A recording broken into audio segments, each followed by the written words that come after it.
uyakhazimula Baba, ukhazimula ngobungcwele. Siyabonga ukuthi ube nathi Nkosi imini yonke ukufika ngalesi sikhathi egameni linamandla lomfeki wethu Jesu Kristu waseNazaretha. Sibonga umusa wakho Baba, sibonga uthando, sibonga amandla akho Jesu kwabafileko, sibonga igazi elachitheke esiphambanweni lachithekela thina Baba. Siyabonga mnini mandla wonke, wena owabonakala uhamba phezu kwamanzi. Siyakudumisa, siyakuphakamisa nasentambama, sithi bayede kwenyama yakwaJuda, bayede simakade sezulu. Nkulunkulu ophilako, wena ongalali, wena ongayedi, wena owawukhona emandulo, usesekhona namanje, usazokuba khona ngesikhathi esizako. Ungu-Alpha no-Omega, ungumthomisi nomphelelisi wezimpilo zethu. Egameni likaJesu Kristu waseNazaretha, wena owathanda umhlaba kangaka waze wathumela ngendodana yakho ezelwe yodwa, ukuze Baba izofela izono zethu, ukuze loyo naloyo okholwa ngiyo angafi kodwa abe nokuphila okunaphakade. Siyabonga Nkulunkulu onamandla wonke ubukhona bakho kule ndawo. Siyabonga Jehova onamandla wonke, siyabonga Moya Ongcwele. Siyakudinga Moya kaNkulunkulu, singenzi lutho ngaphandle kwakho Moya Ongcwele. Egameni likaJesu Kristu waseNazaretha Baba, sikhavare ngegazi likaJesu Baba, usikhavare ngomlilo onamandla kaMoya Ongcwele. Kikho konke Nkosi esizokusho Mesiya, kungabi ngulokho okuphuma kithi kodwa Nkosi ibe nguwe okhuluma ngemilomo yethu. uNkulunkulu onamandla, bakuzwe abantwana bakho Mesiya, ubavule izindlebe zikamoya, ubavule Nkulunkulu onamandla, bakwazi ukulizwa ilizwi lakho, ngoba ilizwi lakho linamandla, liyaphila, linguyebo lingu-ameni, alibuyi lilambatha, liyawenza umsebenzi. Egameni likaJesu Kristu waseNazaretha, akekho ongalinganiswa nawe, akekho ongafaniswa nawe Baba. Siyabonga Jehova onamandla, udumo lonke nezibongo zifanele wena wedwa Nkosi, egameni elihle lomfeli wethu Jesu Kristu waseNazaretha. Amen.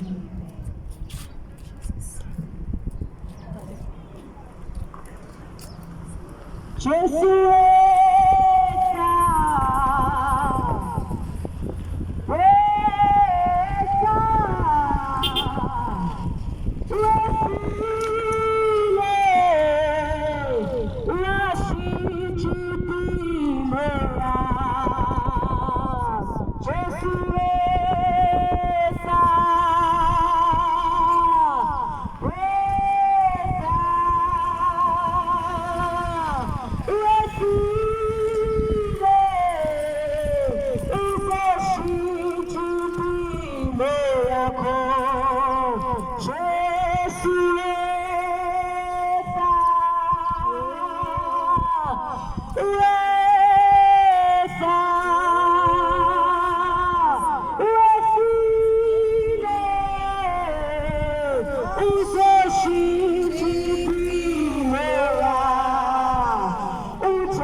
siyabingelela egameni elihle, egameni elinamandla, egameni elinikiwe ebantwini, ukuthi abantu bonke balivume balazi igama likaJesu Kristu waseNazaretha.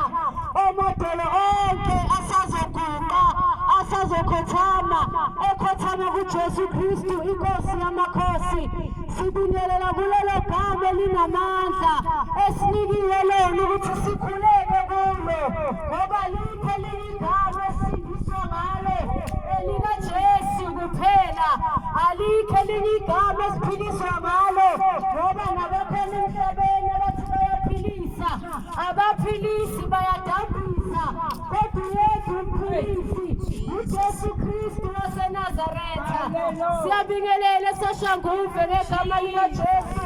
Sizothi uJesu Kristu weza ezulwini washisala sobukhosi weza emhlabeni ukuzoshintsha impilo yami nawe. Esiphambanweni efela izono zami nawe ukuthi sizivume bese siyayishiya silandele yena sibe ngabafundi bakhe sifunde kuye ngoba yena ungumqalisi nomphelelisi wokukholwa. Jesus. Hallelujah. Baningi abantu bayakholwa kodwa kubodwa ukukholwa esinikeziwe ukuthi sikholwe yikho uJesu Kristu waseNazaretha. Uyakholwa yini uJesu Kristu ukuthi waphela wewe ezulwini singena ngoJesu, hayi ngamanye amagama, hayi ngamanye uNkulunkulu, hayi ngamanye amakhosi, asingeni ngisho ngamasonto ethu. Abanye abantu bacela ngithi ezulwini bazofaka amasonto baye ezulwini ngoba bayasonta.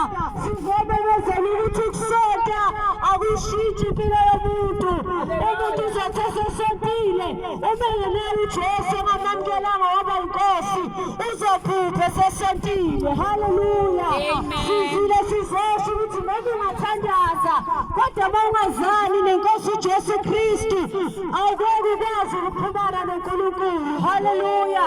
Ngoba lilokhu igama esikhuleka kulo nesinikeza ukukhuleka kulo ngokuthi uNkulunkulu asize masikhuleka kulo ukukhulela egameni likaJesu. uKristu wafa wavuka. Haleluya. Haleluya. Sizomemezela lokho nakule ndawo ukuthi uJesu usekhona. Haleluya. Phakathi wasesashanguve sizothi uJesu uyathathelela